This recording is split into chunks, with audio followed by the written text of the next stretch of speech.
The fluorescent lights above me buzzed like dying insects. My blood was still drying along the edge of my hairline when I pressed my phone against my trembling palm and called him. My husband, the man who had sworn to love me through sickness and health. He didn't answer. A text blinked across my cracked screen instead. "I'm at lunch with my female best friend, can't just leave." I stared at it for a long time, the pain in my ribs competing with the cold in my chest. My thumb hovered, then I typed 2 letters. Okay. That was the moment the marriage ended. Not the accident, not the crash of steel against steel, not the way strangers had lifted me from the wreckage and carried me to safety. No, the ending came with his refusal, dressed up as a text. We had once been beautiful together. He was the man who held my hand during thunderstorms, the man who made me laugh until my cheeks ached. I had believed in him, in us. But betrayal has a smell, subtle at first. A different cologne on his shirt. Laughter that wasn't for me. The way his phone tilted away when I entered a room. I didn't accuse, I observed. Each detail tucked quietly into my memory. His calendar filled with sudden late meetings. His hunger for intimacy dimming while his phone buzzed into the night. The best friend he never introduced me to properly.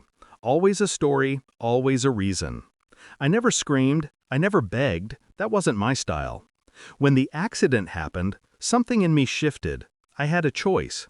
I could collapse under the weight of his indifference, or I could turn it into a blade. So I planned.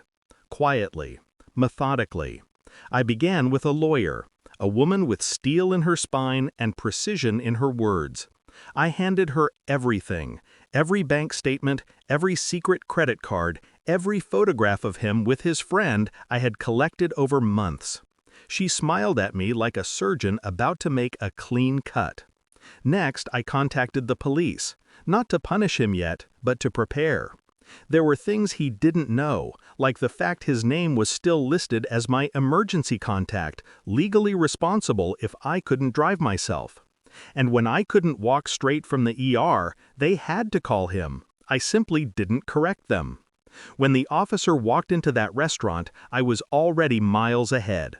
I imagine his face, fork mid-air, laughter frozen, when the uniformed officer placed a hand on his shoulder.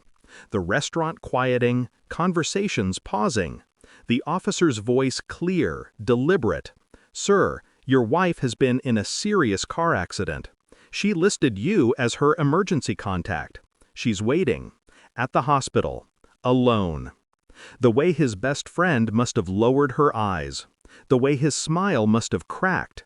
The way everyone must have seen the truth he had hidden in shadows.